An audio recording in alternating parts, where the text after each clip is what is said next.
Awesome.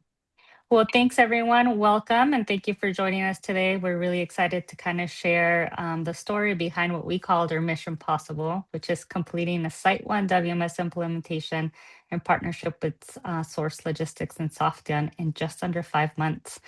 So today we'll be talking not only about how we accomplished that, but really the approach that we took to make sure that under such a timeline, we still had a very successful go live. Before we jump in, though, a couple of housekeeping items. Quick disclosure there. We do want to share that although we believe a lot of the tips and tricks that we'll be sharing with you today can be very beneficial, the information discussed in this section really represents the views of individuals and does not constitute any legal advice or views of Alpine, and only views of Alpine Supply Chains and Source Logistics. You should consult with your organizational leadership and legal counsel as needed for your specific situations. Also for this webinar, we'd love to make this more of a discussion. So we do have the chat and the QA options open. All participants are muted, but if you would like to comment or ask questions, please use the QA or the chat options. We do have someone that's going to be monitoring that and letting us know. Awesome.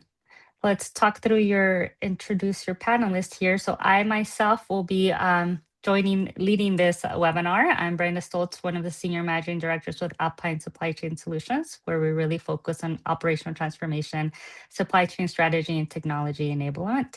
And I was the project director on this project with Source Logistics. So joining me today is Bart Bullard, VP of Information Technology, but actually, exciting announcement. So you have a new title, Bart, right? I will turn it over to you and let you introduce yourself and share the exciting new update.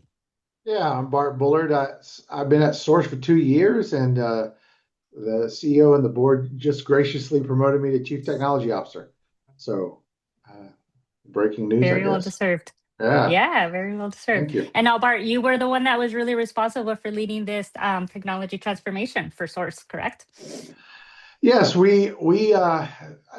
the company brought me in to help transform and get us on a modern platform that is scalable and aligns with our vision of being the provider of choice for cultural food and beverage business and suppliers that are working to get into the U.S. market. We believe it's very important for everybody to be able to have a piece of their cultural from a food and beverage perspective, having that availability, and that's what we're here to do for the U.S. We want to reach 95% of the U.S. population within a 1-day delivery window from our facilities, and we're well on our way. So, awesome. we And need a Bart, I WMS realize that now, supports but it. yeah, we should have probably put a quick slide here or snippet to just share a little bit about Source Logistics. But do you want to just give us a high level of how many distribution centers you have and what your operation looks like? Yeah, we've got 21 sites currently. We have cold, frozen, temperature control, and then ambient. We are on the East Coast. We're in Portland. We're in LA. We're in Houston. We're in Dallas and Laredo, Chicago, and New Jersey. And there will and looking to expand in the southeast to come. So if we have any customers that are interested in that, we're exploring those opportunities now. I'd love to have a discussion. Awesome. Great. So let's talk about what we're here to talk about today, right? So I think, let's start with the why. I think every successful transformation really starts with understanding why it's very clear that change can no longer wait. So, Bart, can you walk us through what drove the urgency behind this project? Yeah, the great thing that as we've expanded quickly, we've done through acquisition and through organic growth. But that left us with a system that was, especially our M&A system, that was a little bit on the old side, I would say. When we were purchasing the company, I thought it was funny. I was when you get on a phone call with a bunch of bankers and people from the other company, I thought I'd try to make them laugh. And I said, hey, show me your code, your Y2K code on the WMS. And I thought they would all chuckle. But instead, the person that programmed it pulled it up and showed me live some of the Y2K coding. So it just gives you an idea on the age of the system we inherited. And then our existing legacy system on the Source side it is not, it wasn't functioning as well as we'd like. We were having some interesting support problems. Both of them weren't candidates to scale the way Source needed to scale. So we knew we had to adopt a new platform, and that's where we, after 6 month requirement process, came up with Softion as the winner. And then we knew we needed a implementation partner, and that's where we ended up with Alpine. And the mission was to really do we have 25 site on the slide. We've consolidated a couple that will go back up in the next few months, but we knew we needed to do that as quickly as possible to gain the benefit, right? The benefit for our customers, the benefit for our operations. So that was the goal. How fast could we get our first one live? And the goal was within 5 to 6 months.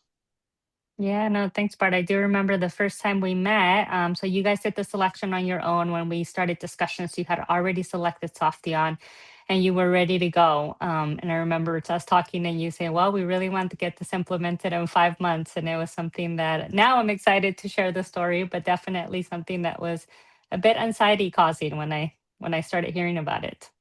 But with that, talk us a little bit about, from the very beginning, you knew that you had 20 fights to roll out, but there was really a strategy and you had this 80/20 blueprint strategy principle to kind of help guide us through this.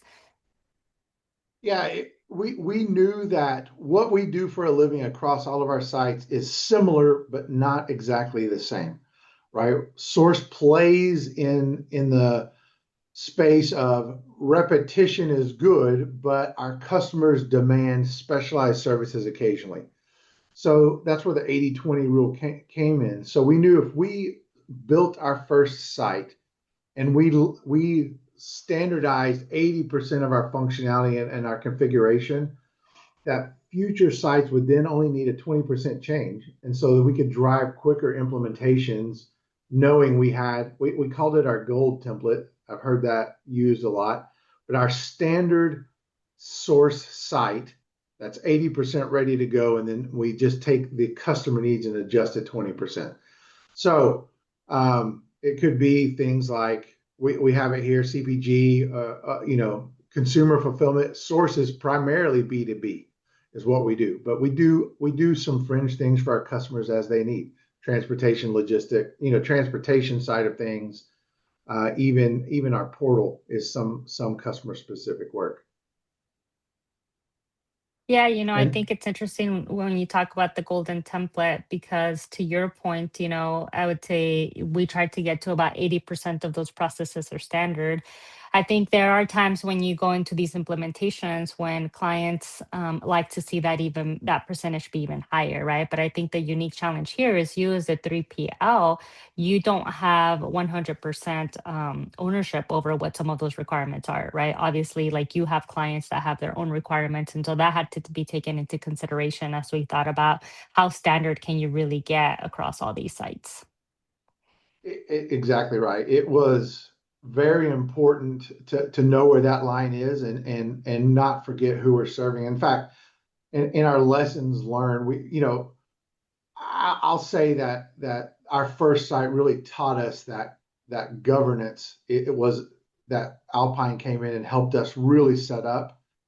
Let me just set that up a little bit better. The worst thing you can do on an implementation like this is to assume everyone can continue to do their day jobs and do a big project like this.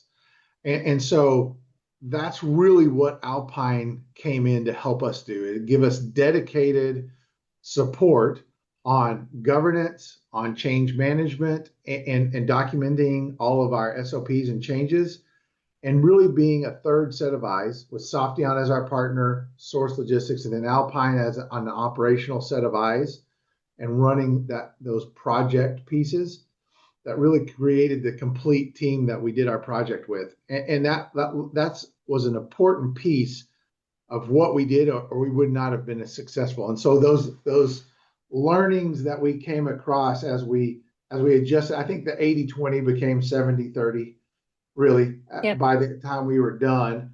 But we wouldn't have been able to identify that and make those adjustments through the implementation without the extra eyes and that vision as we went through. Nope. Agree. And thank you for that, or appreciate it. I mean, I think this is kind of a great transition into the next slide, right? How do we accelerate the timeline? As I talked about, typically when we're talking about these WMS implementation projects, we like to say, hey, you should probably, depending on the complexity of the business, 8 to 10 months. Some can maybe even be a little bit longer than 12 months, right? When you're looking at operational downtime, peak periods, et cetera, right? So to say, hey, we're going to do this in 5 months was something that was really pretty aggressive, right? It didn't mean that we couldn't get it done, but I think we all knew, and by we, I mean Source Logistics was aware, Softian was aware, and Alpine was definitely very aware that this is an aggressive timeline and that there was going to be trade-offs, and we really need to stay very closely aligned to make decisions quickly if we were going to be successful at this, right? So some of the key strategies that we kind of leveraged to do this was, and you talked about it already, was first most governance model, right? So we had a very disciplined governance structure. We had recurring meetings. So we had weekly PM meeting. We had a weekly project status meeting. We had monthly steer codes. We had biweekly executive meetings, right? And we were meeting very often. Yes, that can be a lot of meetings, and would love to hear your thoughts, Bart, on that. But ultimately, this ensured that we were all very aligned. If a challenge came up, if there was a question, if there was this confusion, we would get through that much quicker, right? And I think in today's world, some of the pros is that a lot of the team was remote, right? So you weren't sitting, we actually should have talked about this, right? You weren't sitting where we were going live, which was in California, right? I'm in Indiana. We have the Alpine team that's across the United States. We have Softian that also was not in California or Texas or Indiana. And so, as you have a remote team, it's very important to make sure that you have these different touch points throughout the day and throughout the week so that when things come up, you can get the answers and the support that you need very quickly, right? So, from the very beginning, we got very aligned on like, these are the standard meetings that we're going to have, and we'll add more if we need to. And then we were also very clear about, from a governance model perspective, what's the escalation path? If we have a problem, if someone needs to make a decision across all the parties, Source, Softian, and Alpine, what's the escalation path so that we don't wait 24, 36, 48 hours to get an answer? Because when you have 5 months, you really just can't afford to wait, right? That's right. And what you said to a lot of people would sound like overmeet, right? The number of meetings we had and you have, it's a pendulum, is how I always explain it to my team. You're going to have to make adjustments depending upon where you are in the project, but it's about prep ahead of time. It's about knowing the decisions that need to be made, or what is the purpose of each meeting, and getting out of that as quickly as possible, right? And not spending too much time. But overmeet or meeting fatigue, whatever you want to call it, is something that the leaders should be paying attention to as a key piece of the governance. And the other, I'll tell you, the most important thing we did is we didn't let our decision log pile up. We were reviewing it with the executive team bi-weekly, sometimes every day, to ensure that the team had the decisions made they needed to go execute on. And I would say anybody looking at doing a project like that, that's a key piece of governance. You don't need to let those decisions languish.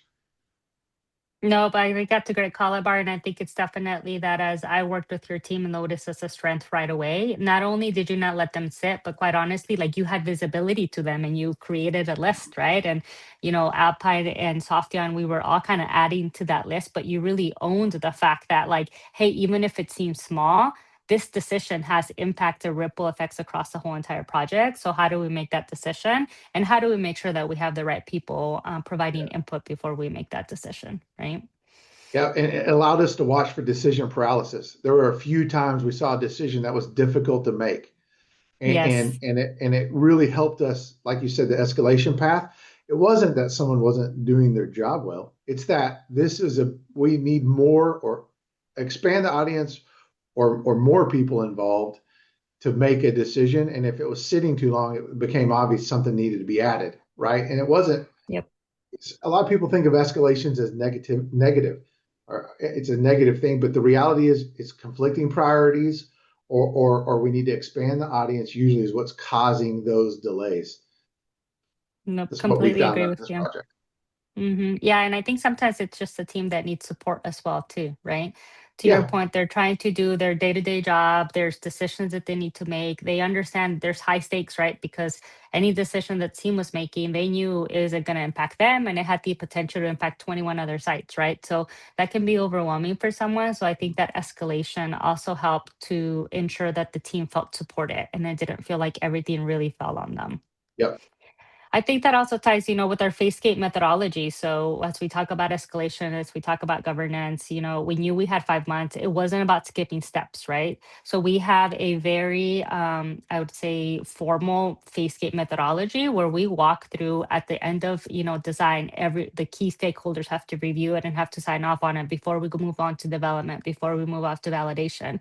And having that formal sign off through all of those phases, one, ensures that everyone's aligned. Two, to your point, it ensures that any decision that needs to be made is made, as opposed to continuing to kind of like kick the can down the road until it kind of creates a problem, right? So we were made sure that we still kept that very disciplined phase gate methodology, even though we only had 5 months, right? It just meant that we yep. were going through those phases much quicker than we typically would. That's right. It's not about skipping steps. It's about being accountable for every hour and what you're doing. And every meeting, again, every meeting's important. And then every action you take is important. So, Nope, completely agree. I think another thing is that, OCM. So OCM shift, we did pull OCM a little forward into the design phase to ensure that we were ready for this quick timeline, right? Traditionally, OCM can be seen as pretty heavily focused on training as well as go live, right? I think for us, like we really start with OCM from the very beginning, identifying the right stakeholders, right? So in this case, we knew that not only did we need to have the representation from site one leadership, but we also needed to have representatives from potentially other sites. We needed to have obviously corporate representation. We needed to have the billing department. So ensuring that we had everyone at the table from the very beginning tried to minimize the risk of things, issues, questions coming up later in the project that were going to have the potential to impact either our timeline, right, our budget, or what we were trying to accomplish. Not to say those things didn't show up, right? And we'll get to lessons learned, but I think pulling OCM up and going through that stakeholder assessment pretty early on allowed us to really understand who is the team and who did we need to go to depending on what problem arose, right? yeah.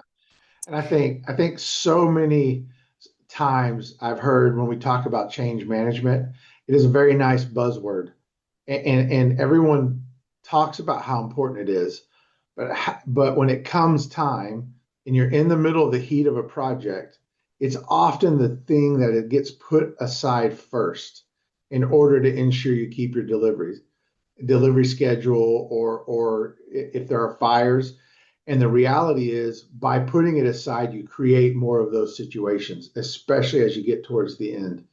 And I think having a partner like Alpine that was owning OCM for us, where my team could focus on learning the software, the configuration, delivering for our customer, delivering for our operation, because that's again for an implementation team, our customer is also our operation, right? That team. So that was such an important piece to have an OCM manager that helped line it up. And again, we did it in a way where it was repeatable down in the future. The Alpine team really helped us. Not only it gives us that first set of training documents, that first set of SOPs, but it gave us the templates. We didn't have to go do that work. We spent the time on the things that mattered to source from an operational customer perspective. No, but I agree, and I will say you're right. I've never met a client that tells me OCM is that important, right? I think everybody acknowledges it, and to your point, maybe it's a little bit of a buzzword at times, and so they all acknowledge it.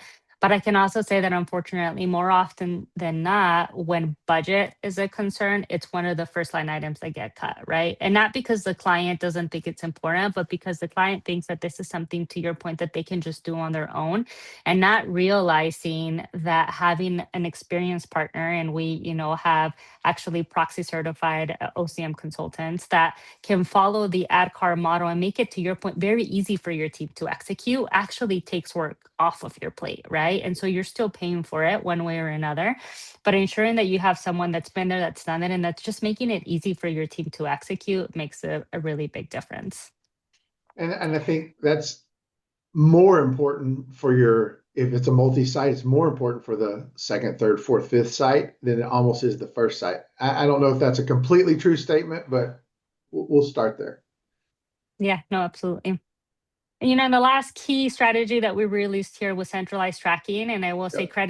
credit to source. So we had used Monday.com in the past, but not to the extent that we used it on this project. And so Monday.com was a tool that Source was already using, so it was very easy for us to get on board and say if the organization is already used to it, they already know how to leverage it. It's the best. It's one less change for them, right? So it's the best tool for us to use, and so we used Monday.com really across the project, across all work streams. So we used it we had our overall project plan there. To your point, we had the decision log there. When we started testing, we had our issue tracking and resolution there.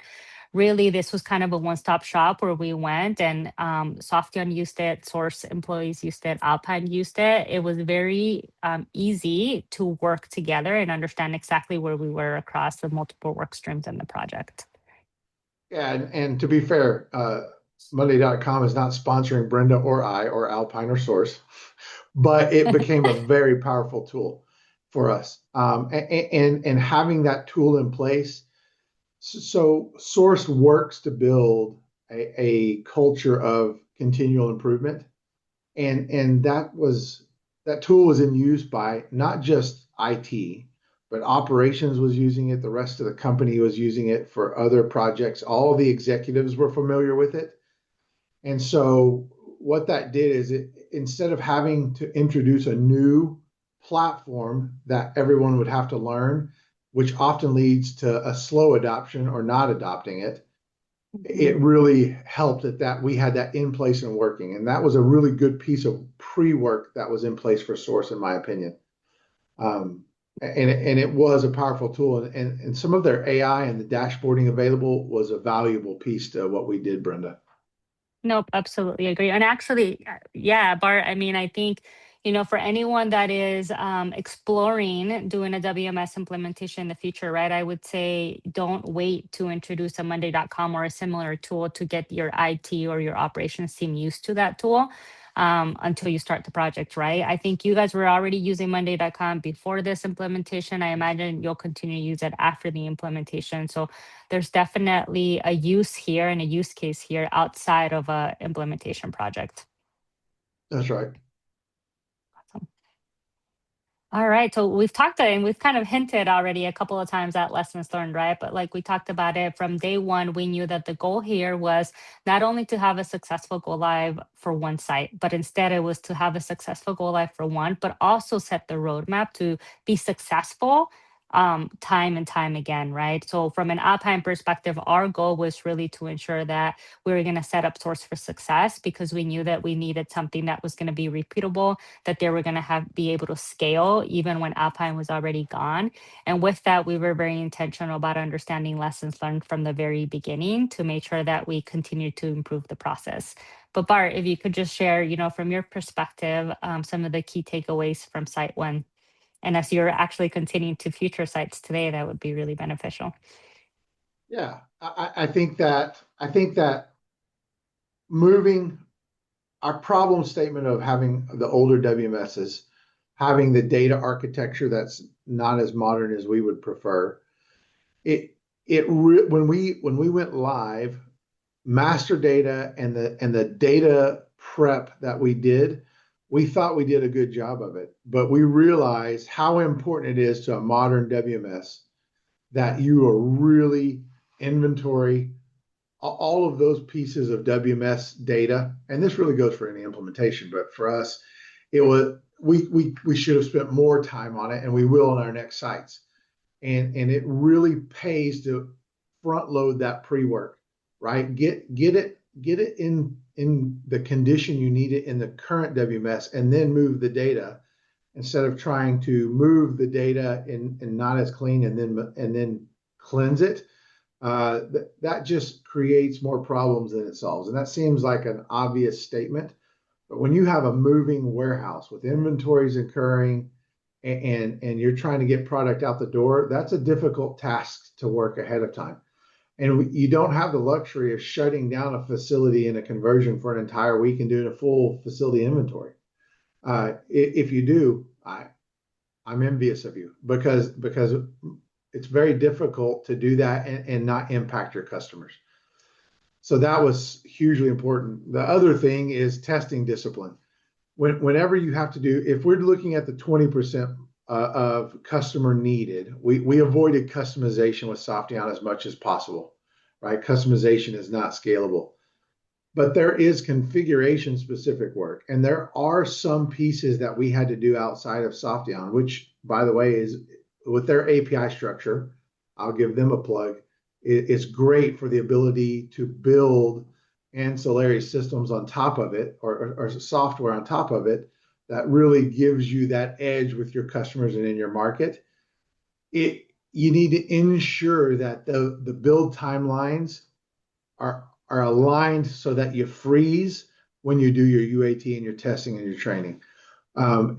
If you're touching too many things as you continue, obviously that's a bad thing. And when you try to keep a timeline, you make some tough decisions occasionally.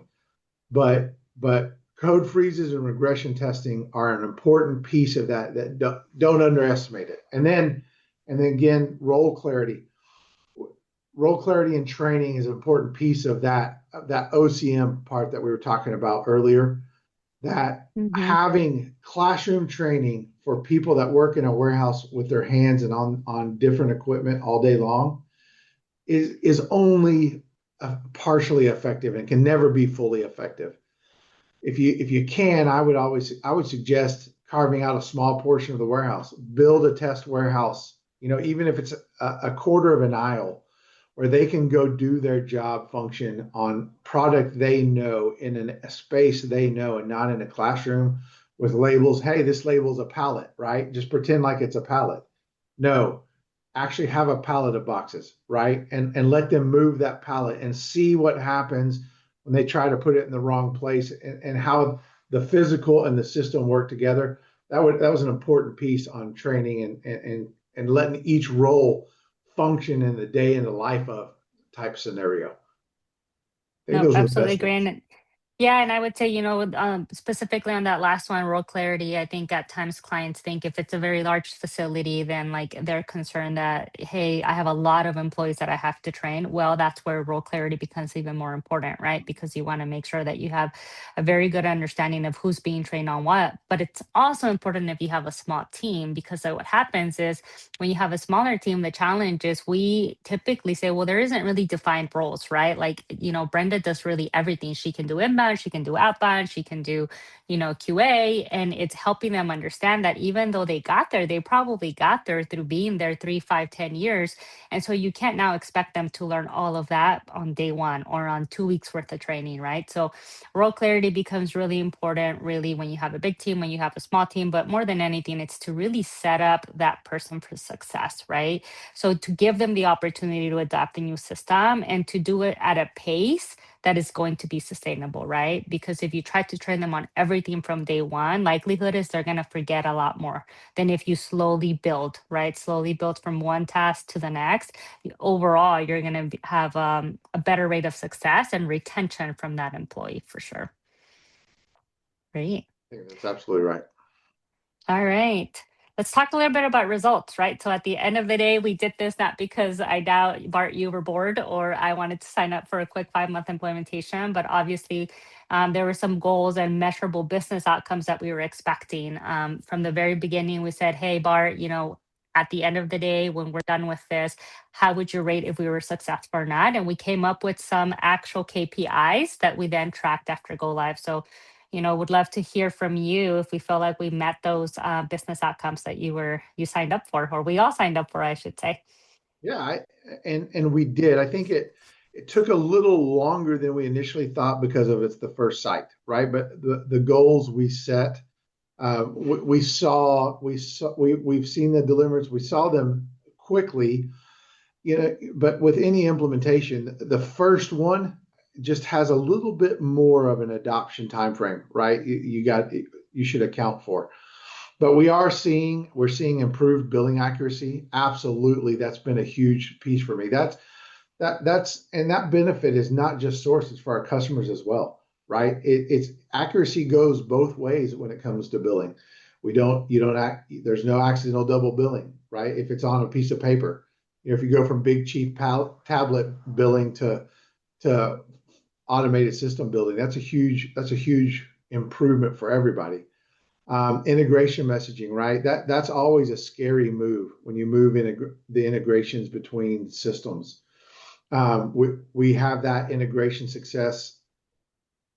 I think it was 8 weeks that instead of 6, but I believe that it'll be even less than 6 weeks on following systems, right? I will say another lesson learned here is ensure you have very good validation in place so that you can see those messages you need to go track down.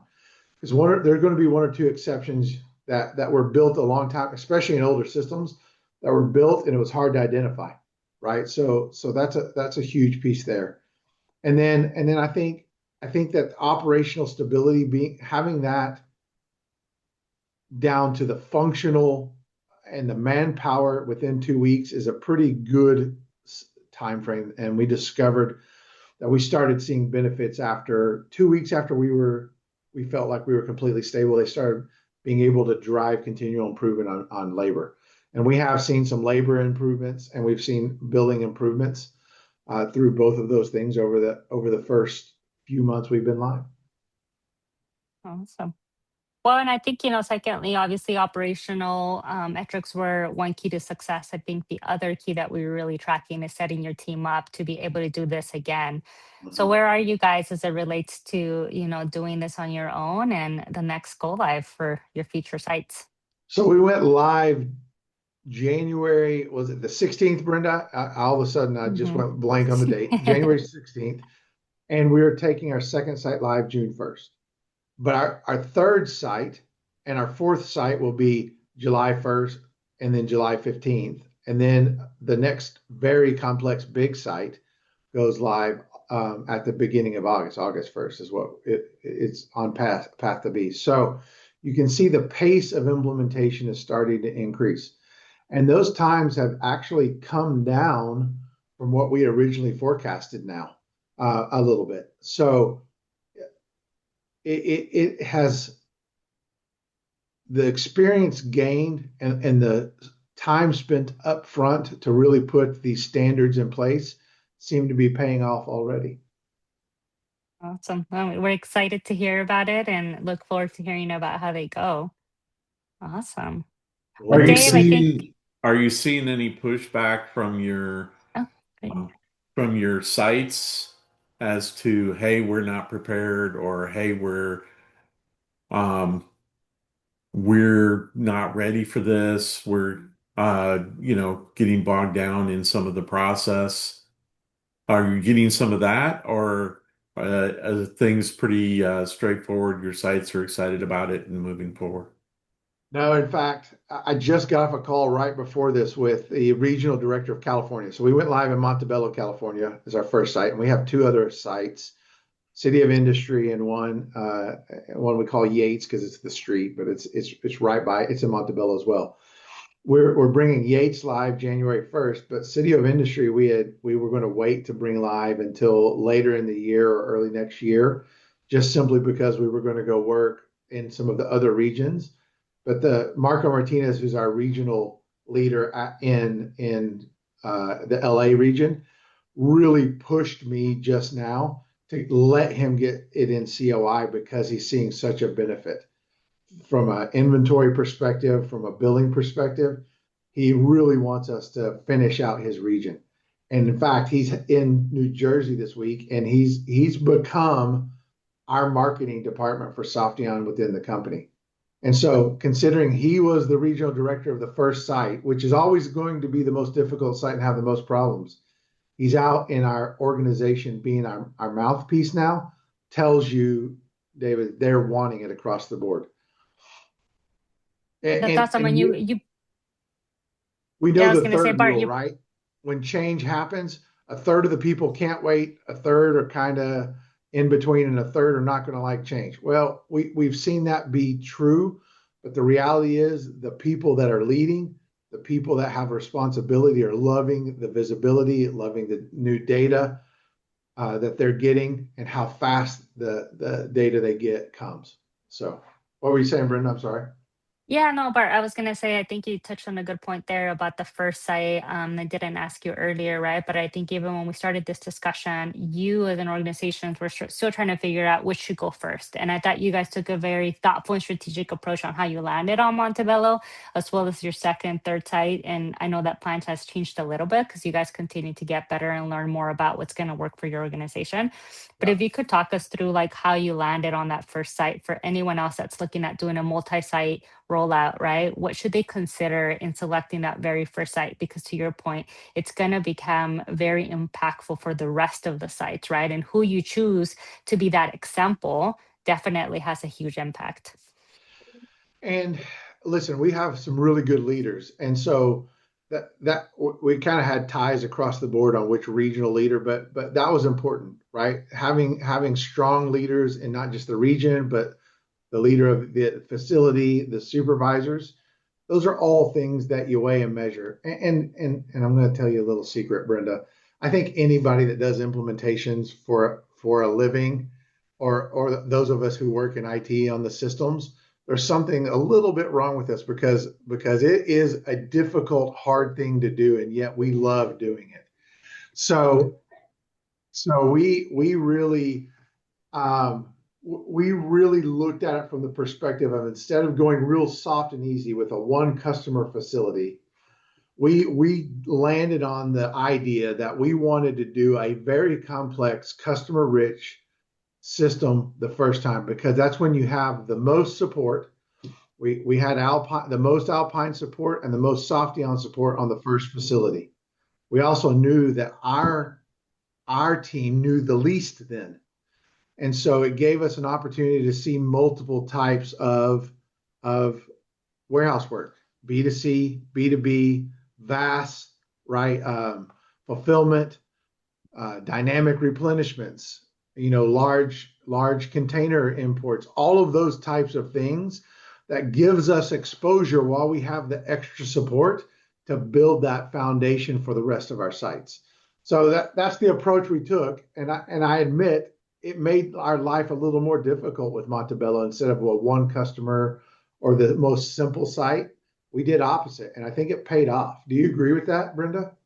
No, I do. And I think this is why, we often get asked to like, well, what should the strategy be, right? Should it be the most simple site so that we kind of get our feet wet and really understand it? Should it be the big bad bear, right? Like the biggest, most complex because you've solved most of your issues up front. And the reality is that there's trade-offs and there are pros and cons to both. But ultimately, you talked about this, that culture and that leadership is so important. And you are the only ones that truly know that, right? Because it's not about how big or how small the challenges is, but it's about how are those leaders going to react? Are they going to like put their head down and try to help you solve it? Or are they going to be the first ones to point out and say, hey, this is a problem. What are we going to do? And sure, we'd all like to think that nobody's going to undermine the project. But the reality is there are leaders that are going to become your change champions. And that's really where you want to start, right? Because Yeah, if they have the right mentality, they are going to make sure that this is successful no matter what. It's really going to set the tone for the entire project, right? And for the rest of the journey, no matter how many more sites you're going to do after that. But I agreed. agree. I think you guys took the right approach. And I think you've pivoted a couple of times even after on like, well, what site should do second and third. And I think you continue to look at it from the right perspective. Absolutely. Yeah.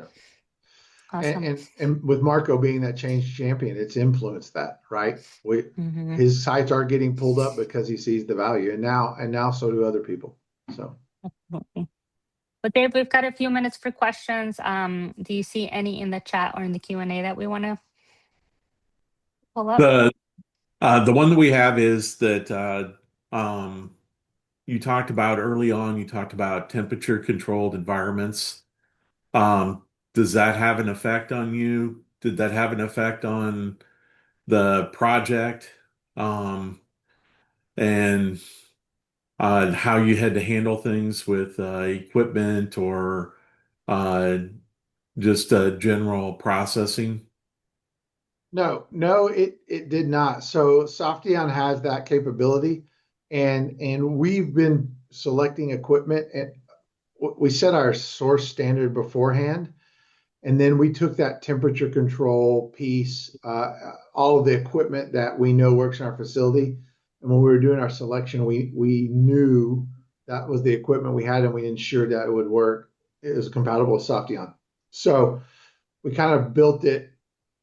We made it part of our selection to ensure it could. Now, all of the big companies, all of the tier ones out there can do that, right? So it wasn't that big. Temperature control from a WMS perspective is just data, right? Is what it is. It's about controlling your requirements and config on your individual SKUs. It's about the temperature readings and then combining that data and getting it to the customer. So it didn't add excessive complexity to the project. Good deal. Good deal. And then also to the same light, you kind of talked about your multiple sites and the age of the software that you had and all that type of thing. Mhm. Were are Do you perceive integration as being um, a a difficult thing across the board, or are you looking at it more as a uniformed flow, uniformed rollout? And you may not know this. I'm going to ask a clarifying question. Is this talking about integration of other of To message your integration? Yeah, to your ERPs, your integration to Oh, your ERPs and that type of thing. no, no. So Softeon is an API first provider, and so that being the case, it makes those integrations pretty easy to handle and move, right?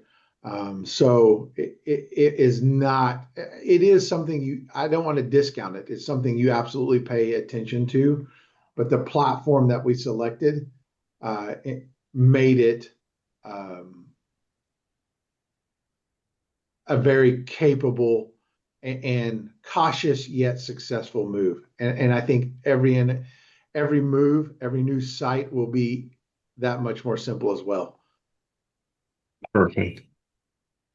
And the last question we had was, we've talked through a lot of different things here, but what are like the one or two key takeaways that you want to tell people, um, on carrying forward to your future sites to say, hey, these are the things that I would say to ensure that you're going to have smoother rollouts, smoother um, processing through that. What is the key? What are the key things that you would point out? I think building those templates, building the 80/20 rule, really defining that and being fluid in your adjustments as you go through the first site on what needs to be a standard and what needs to be config that needs to be determined at each site is an important piece, right? If you become too rigid too fast, it drives difficulty in adjusting on future sites. I think I think the people, right, understand that you're building on an implementation team. You're building a group of people that have a good set of knowledge. You make sure you get them the extra training they need, right? Ensure you equip them with the tools they need to do the job well, and then get out of their way for the most part. So those are the two things that popped in my head. What about you, Brenda? Anything? Yeah, no, I agree. And I think when you said templates, it's one of the key things that kind of reminded me of like how intentional we were through the whole entire 5 months to say, hey, we're creating this test scenario, created in a way that can be used over and over again, right? Hey, we're creating this SOP. Hey, we're creating these training agendas. even the project plan, right? We created it in a way that your team could just take it, and 60-70% of the work was already done. And now it was just adding the different details for the specific sites, right? Mhm. So I think, if you have 2 to 3 sites, maybe it isn't quite as important. But when you're looking at 21 sites, how quickly you can get through them, and I'm sure you're having these discussions, Bart, impacts your ROI, right? And so obviously making sure that from day one, you're setting yourself up for success, I think becomes really important. And I think, we through this project did a nice job of that. And so I'm excited to see that it's paying off with your next go live happening here soon. And then the other ones quickly following, right? I think, as we close out, there is one question that we get a lot when we talk about this project, right? And it's because when we're talking to clients and they're still assessing whether or not they're going to buy a WMS, there's a lot of thought that goes into it. But once someone has made the decision, so yes, this is our software vendor, and yes, we're going to go ahead and go with it, they want to get it live as soon as possible, right? And I'm sure that's just human nature. Like, I may think about buying something, and when I make the decision to buy it, like I want it tomorrow, right? And so the 5 months is very aggressive. I think it's what probably excites a lot of clients when they hear that. But the question that we get often asked is, well, how much did you have to give up to make this timeline, right? And I think I've asked you that before, Bart, like your perspective on it, but would love for you to share with the group. Yes, we had a very tight timeline. Do you feel like you gave things up? And if so, what were those things, and was it worth it? I think if you want to condense the timeline, you can't go after every gain. You're obviously choosing a new system because there you have the ROI and those gains for your company. And if you try to get every gain, make every change, our COO at the time, he called it, if you open up the buffet for everyone to get everything they want out of a system, you're not going to have a fast timeline. Think of it as building a new house, right? If you're building a new house from the ground up, for those of you who have done it, you don't always get the luxury of choosing 100% new furniture and decorations and taking that in. You build the house, you get in the house with what you have, so that you begin living in it, and you make those adjustments as you go, right? So doing a 5 month implementation means you need to get in the house and ensure you're living in it and everything is safe. And then you start the continual improvement process to get more gains. We have seen some initial gains that are good. We know that there are more on the table to go get, but it's important to get the platform moved and stable and then go after them than trying to do it all at once. I think that's the biggest thing. Nope, absolutely. And I love when you share your perspective there, because ultimately, you don't see it as a giving up, right? And I agree. I think if I was going to sum it up, I say you're realistic about the expectation, right? So you kind Mhm. of understand the trade-off. And I think you and, the team at Source were very clear about, hey, everyone, this is our priority. And so that Yep. means that our timeline is a priority, and that we will make decisions that at the time may not make sense, and we will come back and revisit later, but we are all understanding that the priority is, let's accomplish it within 5 months, and then we'll build and we'll continue to improve on top of it, right? So I think Yep. in that sense, it's kind of a great example of why we were successful. And again, I'll say it myself, I was going into it being pretty nervous about the timeline, but definitely very excited about how it all turned out. And I think a lot of the credit goes to your leadership and what you've been able to do and will continue to do across these implementations. And so with that, we'll Well, have to update your title. I think it's very well deserved a promotion. So thank you. congratulations again. We are doing this again. So Bart and I actually going to work. So if anyone is going to work here in May, I believe we're doing a presentation or a talk there on May 19th. So we would love to have you stop by and visit. And if you have any follow-up questions, we can have a one-on-one discussion with you. But Bart, really just want to thank you again, not only for doing this webinar with me, but being a great partner as we went through this implementation. Definitely really appreciate it. Yeah, well, thank you, Brenda. Alpine was a great partner. You were as well. I think we did the project well together. I will say that Alpine, Softion, and Source made a great team together. All Great. three worked well together, and that's such an important thing. Consider culture in your partners, and if you don't, you're making a mistake. How they can come together and match and work is an important thing. And speaking of coming to work, we'll see you there. come visit Yeah, us. Thanks for sounds great. attending. Thanks, Okay. everyone. Have a great rest of your day.